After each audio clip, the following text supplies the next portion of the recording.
Pemirsa, meninggalkan kisah cinta Ariel dan Sophia Muller, inilah keluh kesah Dewi Persik tentang sakit yang ia rasa. Bukan sakit biasa yang diidap, pasalnya DP merasa dirinya telah diguna-guna. Sempat terbaring beberapa lama di rumah sakit di Surabaya beberapa waktu lalu. DP kini memantapkan hatinya untuk melakukan pengobatan secara alternatif.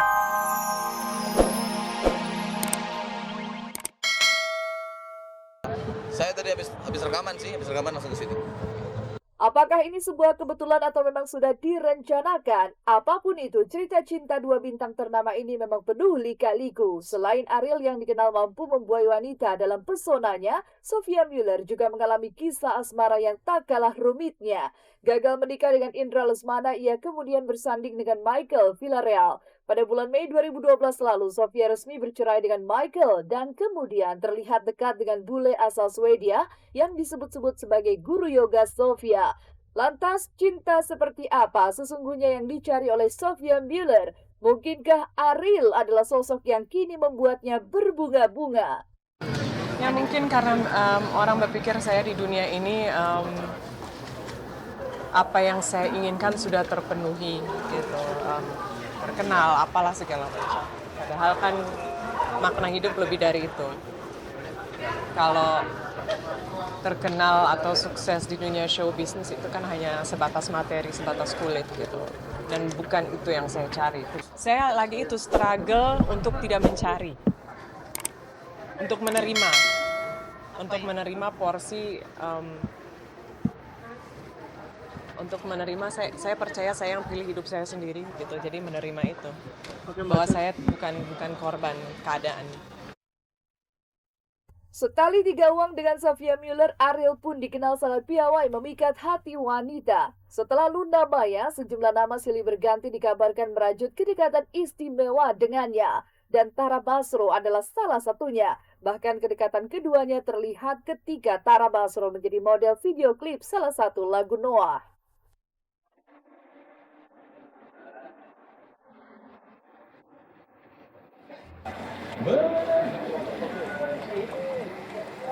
Salah.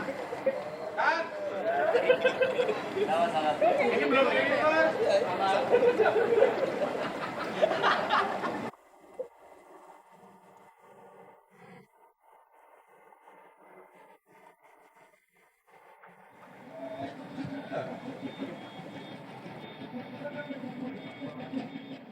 Dia musisi yang hebat dan inspiring, itu aja sih. Mengagumi mungkin karakter seorang Ariel. Gimana ya? Nanya yang lain aja boleh gak, Mas? Ya temenan. Komentarnya setelah nonton ya? Komentarnya sangat menarik sih untuk apalagi untuk fans-fansnya Noah yang tertarik untuk melihat lebih jauh lagi tentang bandnya sendiri gitu, perjuangannya. Seru sih.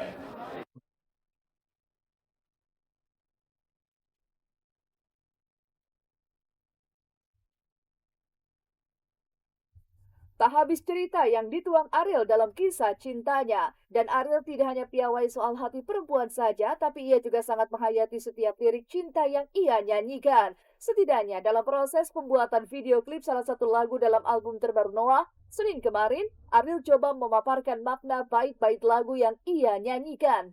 Lalu, mungkinkah lagu itu menjadi tempat curhatan hati Ariel? Dan mungkinkah juga jika lagu berjudul Ini Cinta merupakan sebuah lagu yang ia persembahkan bagi Sophia? Lagunya nggak sulit kok, jadi persis kayak judulnya kan Ini Cinta. Jadi lagunya bercerita tentang itu, jadi bercerita tentang penegasan aja, kan kayak liriknya Ini Cinta bukan yang lainnya gitu. Jadi itu juga yang dijelasin di video klipnya.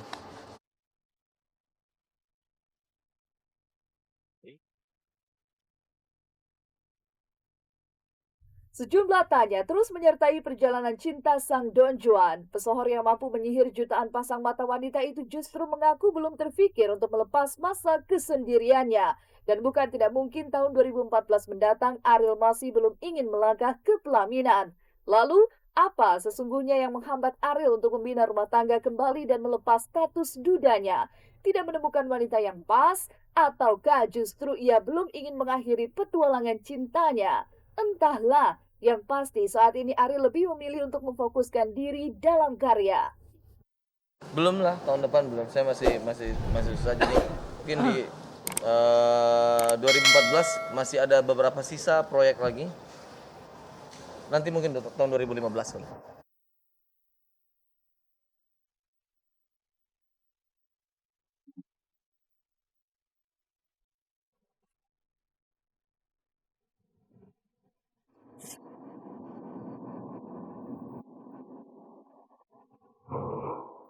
Pemirsa, meninggalkan kisah cinta Ariel dan Sophia Muller, inilah keluh kesah Dewi Persik tentang sakit yang ia rasa. Bukan sakit biasa yang diidap, pasalnya DP merasa dirinya telah diguna-guna. Sempat terbaring beberapa lama di rumah sakit di Surabaya beberapa waktu lalu. DP kini memantapkan hatinya untuk melakukan pengobatan secara alternatif guna menyembuhkan rasa sakit yang kerap dirasakannya. Lantas seperti apa sesungguhnya pengobatan yang dijalani oleh DP? Benarkah jika ia telah mengalami sakit yang tak biasa?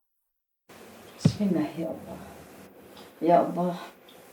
Bisa kau terima terjadi ya Allah. Berjalan berikut dan kata-kata.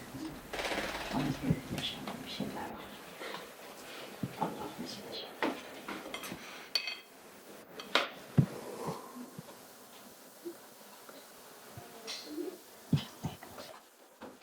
Yuk, minta air, Nak. Biar tenang, tanpa beban. Orangnya fisiknya kuat. Hebat sekali, luar biasa kamu sayang.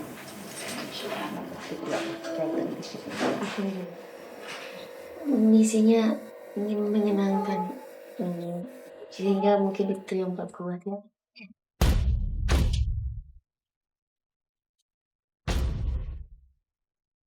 Kondisinya memang saya akhir-akhir ini setelah kasus itu saya memang sering sakit. Bahkan dulu saya pernah di pengadilan, zaman dulu dokumentasi, saya pernah masuk di Pondok Indah, kalau nggak salah masuk di Pondok Indah. Itu saya pun juga pernah sakit. Tiba-tiba itu badan saya tuh kayak yang drop, terus tiba-tiba tuh kayak linglung gitu.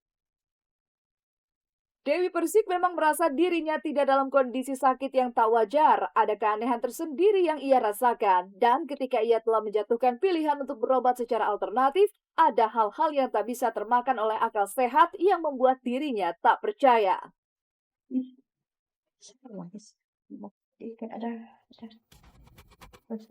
Pernah sakit.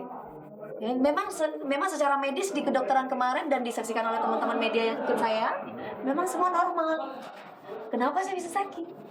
Jadi kadang-kala di saat saya menyanyi memang suka tiba-tiba tuh kayak ada sesuatu di sini gitu.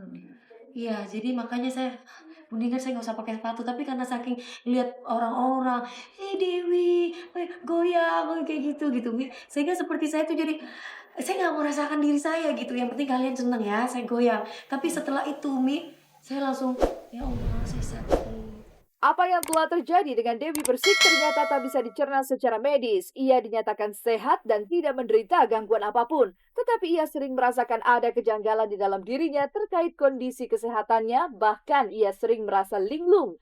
Lantas mungkinkah jika sakitnya DP sekedar kelelahan biasa? Atau memang benar adanya ia sedang dijahili dengan cara irasional? Entahlah, yang jelas pedangdut satu ini tak ingin mengobarkan api dendam pada orang yang telah melakukan hal itu kepadanya. Saya punya niat di sini. Saya jauh dari Jember saya ke Jakarta. Saya punya niat bahwa kadang-kala saya tidak memikirkan kebahagiaan saya demi kebahagiaan kedua orang tua dan keluarga saya. Amin. Kadang-kala saya tidak memikirkan diri saya, siapapun orang sekeliling saya, niat hati saya paling dalam kebahagiaan buat mereka. Kadang bahkan orang yang menyakiti saya udah mau mati istilahnya. Saya bahkan rela, saya tidak peduli diri saya, tapi saya bahkan memberikan maaf. Saya welcome, hati ini tidak ada dendam, Umi. Lillahi ta'ala, saya tidak ada dendam. Makanya saya bersyukur, terima kasih Allah. Saya bilang saya terima kasih, makanya ada jalan, mudah-mudahan orang yang jahatin saya itu diampuni dosanya oleh Allah.